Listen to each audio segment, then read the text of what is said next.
கரையேறிடுவாங்க. உடனே இங்க வந்தோடனே இவ பெண் தளபதி நவிய கூப்பிட்டு திட்டுவா, இப்படிலாம் பண்ணக்கூடாது, உன்னைய நான் ஓடுன்னு சொன்னா ஓடணும், நீ எதுக்கு இப்படிலாம் பண்ணிட்டு இருக்க, இந்த அதிக பிரசங்கி வேலை எல்லாம் பண்ணாத, உனக்கு ஏதாவது ஆச்சுன்னா என்ன பண்ண முடியும் அப்படி இப்படின்னு சொல்லி திட்டுவா. நான் செஞ்சதுல என்ன தப்பு இருக்கு, நான் மட்டும் அந்த கேட்டை மூடலைன்னா உங்களை எல்லாருமே சுத்தி தீமைகளா பிடிச்சிருந்திருப்பாங்க, இப்படி நான் செய்யறது தப்புன்னு எல்லாம் சொல்ல முடியாது, உங்களுக்கு என்ன எதுவுமே தெரியாம இருக்கா, நான் மூடல, அந்த கேட்டை மட்டும் நான் மூடலைன்னா இந்நேரம் நீங்க மாட்டி இருப்பீங்க, நீங்களும் அகதிகளா அவங்கள்ட்ட மாட்டி சின்னாபினமா இருப்பீங்க அப்படின்னு சொல்லிட்டு ரொம்பவே கத்தரா. சரின்னு சொல்லிட்டு தலைவியும் அவளை திட்டிட்டு போய் வேலையை பாரு அப்படின்னு திட்டிட்டு அவ குளிக்க போயிருவா. இவ உடனே அழுதுகிட்டு இருப்பா. அழுதானே அந்த தத்தாக்கா கூப்பிட்டு வச்சு, இங்க பாரு இப்படிலாம் செய்யாத, இப்படிலாம் செஞ்சினா ஒரு நேரம் போல இருக்காது, இது உன்னுடைய உயிருக்கு மட்டும் கிடையாது, உன் கூட வர்ற மத்தவங்களுடைய உயிருக்கும் ஆபத்து, அதனால நீ கவனமா இருக்கணும், சொல்றது ஏதோ அதை மட்டும் செய்ய, அதிக பிரசங்கி வேலையெல்லாம் பார்க்காத அப்படின்னு சொல்லி திட்டிட்டு இருக்கா. அடுத்த நாள் பிரேசில்ல இருந்து வராங்க. ஏன்னா பிரேசில் தான் இந்த ஆப்பிரிக்காவை அடிமைப்படுத்தி வச்சிருக்கு. பிரேசில் காரணங்களுக்கு இந்த மேற்கு ஆப்பிரிக்கா காரணங்க ஒத்து ஊதிக்கிட்டு அவங்களுக்கு சப்போர்ட் பண்றாங்க. ஆனா கிழக்கு ஆப்பிரிக்கா மக்களான இவங்க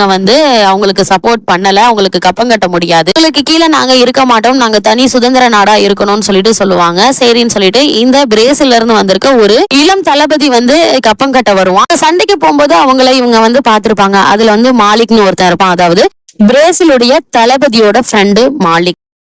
அவன் இந்த நவிய பாத்திருப்பான், அதாவது அந்த சண்டை போட்ட இடத்துலயும் பாத்திருப்பான், திரும்ப ரிட்டர்ன் ஓடும் போதும் சண்டை போடுறதையும் பாத்திருப்பான். எல்லாரும் சண்டை போட்டுட்டு ரிட்டர்ன் போகும்போது மாலிக் சொல்லியிருப்பான், நம்ம கிழக்கு ஆப்பிரிக்காவுக்கு போய் பார்ப்போம் அப்படின்னு சொல்லிட்டு அந்த பிரேசிலோட தளபதி சொல்லுவான். அதுக்கு நேரம் ரொம்ப நெருங்கிருச்சு, நம்ம சீக்கிரமே அங்க போகிறதுக்கான நேரம் வந்துருச்சு, கிளம்புறதுக்கு ரெடி ஆகுங்க, அங்க கொண்டு போறதுக்கான பரிசு பொருட்களா ரெடி பண்ணுங்க அப்படின்னு சொல்லிட்டு இருப்பான். சொல்லிட்டு இருக்கும்போதே போற வழியில நடந்து போயிட்டு இருக்கவரை ஒரு அருவியை பார்ப்பான். அந்த அருவியில மாலிக் குளிச்சுட்டு இருப்பான்.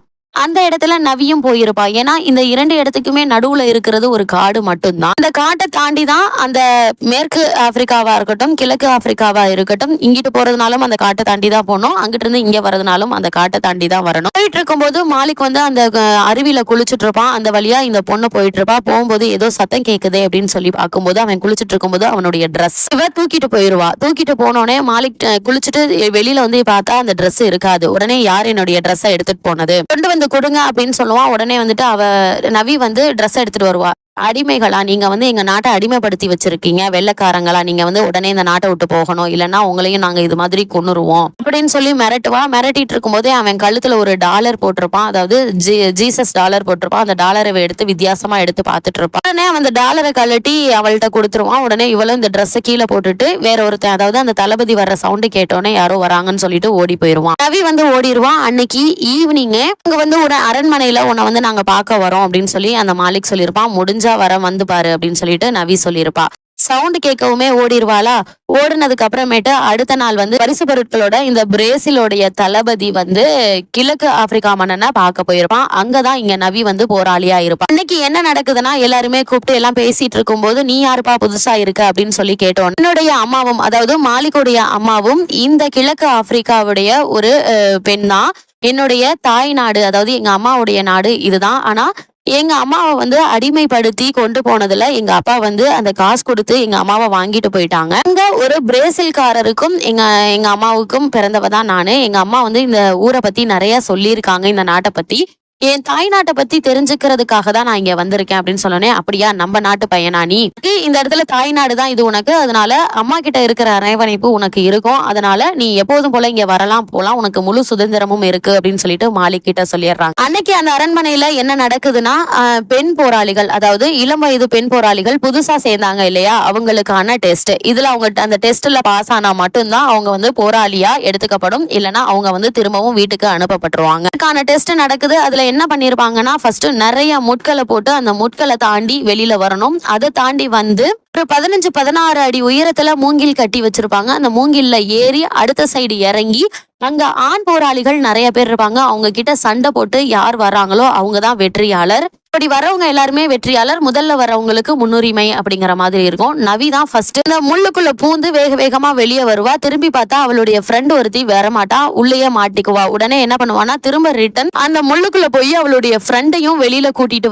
வேகமா அந்த மூங்கில்ல ஏறுவா. அதுக்கு முன்னாடி ஒருத்தி அந்த மூங்கில்ல ஏறி இருப்பா. வேகமா என்ன பண்ணுவானா, அவ இறங்குறதுக்குள்ள அந்த 16 அடி உயரத்துல இருந்து நவி மேல இருந்து கீழே குதிச்சு ஆண் போராளிகள்கிட்ட அவ சண்டை போட்டு வெற்றி பெற்றுவா. இதை பார்த்தோன்னே அந்த தலைவியான நனிஷ்காவுக்கும் மன்னருக்கும் ரொம்பவே சந்தோஷமாயிரும். இதை பார்த்துக்கிட்டு இருந்த மாலிக்கும் இவ இப்படிப்பட்ட ஒரு பொண்ணா இருக்காளேன்னு சொல்லிட்டு அவ மேல ஒரு ஈர்ப்பும் ஏற்பட்டுரும். ஒரு கத்தியை கொடுத்து சிறந்த பெண் போராளி நீதான், நவிஸ்காவுக்கு அடுத்து நீதான் இருக்க, நீ சிறந்த ஒரு போராளி அப்படிங்கிற ஒரு அங்கீகாரத்தை கொடுத்து அவங்களுக்கு வெற்றி பெற்றதா அறிவிக்கிறாங்க. அன்னைக்கு நைட்டு என்ன நடக்குது அப்படின்னா, அவ மேல முள்ளெல்லாம் குத்தி இருக்கும்ல, அதை வந்து அந்த தத்த அக்கா எடுத்துட்டு இருக்கா. இப்ப அந்த நவிய வந்து தலைவி வந்து பார்க்க வந்து சொல்றா, உடம்புல பாரு இவ்வளவு முள்ளு இருக்கு, நீ காலை மட்டும் பார்க்காத, எல்லா இடத்துலயும் முள்ளெல்லாம் எடுத்துட்டியா அப்படின்னு சொல்லிட்டு செக் பண்ணு அப்படின்னு சொல்லிட்டு தோள்பட்டையில பார்த்தா நவியோட தோள்பட்டையில ஒரு பெரிய தழும்பு இருக்கும். இதை பார்த்தோன்னே தலைவிக்கு ஒரு மாதிரி பதட்டமாயிரும். வேக வேகமா போய் தலைவியோட ஃப்ரெண்ட பாப்பா, நான் உன்ட்ட ஒரு குழந்தைய கொடுத்தேன்ல, அதை நீ என்ன பண்ண அப்படின்னு சொல்லி கேட்பா. கேட்டதுக்கு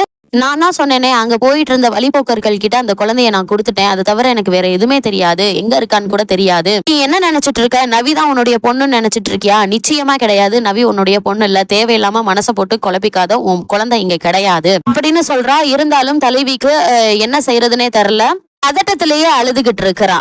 இன்னைக்கு நைட்டு தான் மாலிக் வந்து நவிய வந்து சந்திக்கிறதா வர சொல்லியிருப்பான். சரின்னு சொல்லிட்டு நவி என்ன பண்ணுவானா, எல்லாரும் தூங்கினதுக்கு அப்புறம் யாருக்கும் தெரியாம மாலிக்க போய் சந்திப்பா. அங்க போய் பேசிட்டு இருப்பா. பேசிட்டு இருக்கும் போது மாலிக் சொல்லுவான், கூடிய சீக்கிரம் அந்த மேற்கு ஆப்பிரிக்காக்காரங்க வந்து இங்க வந்து கூடாரம் போட போறாங்க, உங்களை தாக்குதலுக்கு வர போறாங்க, அதனால கவனமா இருங்க அப்படின்னு சொல்லுவான். உடனே அவன் என்ன சொல்லிடுவான், நீ கிளம்புறதுக்கான நேரம் வந்துருச்சு, நான் உடனே போய் எங்க தலைவியை சந்திச்சு இந்த விஷயத்த சொல்லி ஆகணும், நீ பத்திரமா போ அப்படிமா. உடனே இருந்துகிட்டு நவி வந்து அவங்களுடைய, அதாவது அந்த பெண் போராளிகளுடைய குரு குலதெய்வன் கூட சொல்லலாம், அந்த பொம்மையை வந்து மாலிக்கு கொடுப்பான். உடனே மாலிக் சொல்லுவான், உனக்கு கொடுக்க என்கிட்ட எந்த கிஃப்டும் இல்ல, நான் என்ன பண்றதுன்னு. மாலிக்கோட கத்தியை இவ வாங்கிட்டு வந்துருவா. நேரா வந்து தலைவியை பார்த்து சொல்லுவான், இந்த மாதிரி மேற்கு ஆப்பிரிக்காக்காரங்க வந்து இங்க வந்து கூடாரம் போட போறாங்களாம், அதனால நம்ம என்ன செய்யறது ஏது செய்யறதுன்னு இவளுக்கு கோவம் வந்துடும். நீ போய் அந்த மாலிகை சந்திச்சியா, நீ எப்படி அரண்மனையை விட்டு நீ எப்படி வெளியே போகலாம் அப்படின்னு சொல்லி விரட்டுவா. விரட்டினோடனே நீ தண்ணிக்குள்ள இறங்கி இங்க வா அப்படின்னு சொன்னோடனே நவியும் தண்ணிக்குள்ள இறங்கி தலைவிக்கு பக்கத்துல போய் நிப்பான். இங்க பார்,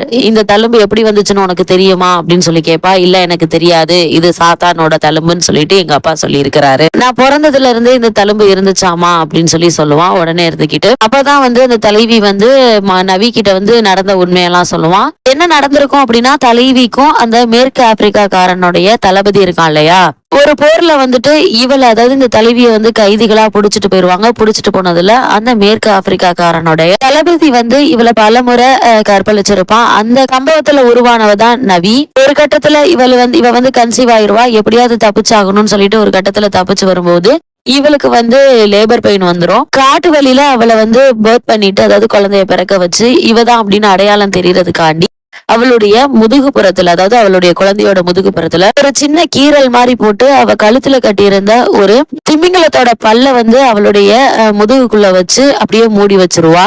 கூட இருந்த ஃப்ரெண்ட் வந்து அந்த ரத்தப்போக்கு அதிகமா இருக்கிறதுனால போய் அவளுக்கு அண்ணி மருந்து வாங்கிட்டு வரதுக்குள்ள இந்த வேலையை பார்த்து வச்சிருவா. அப்புறம் ஃப்ரெண்டுக்கு இந்த விஷயம் எல்லாம் தெரியாது. இந்த குழந்தைய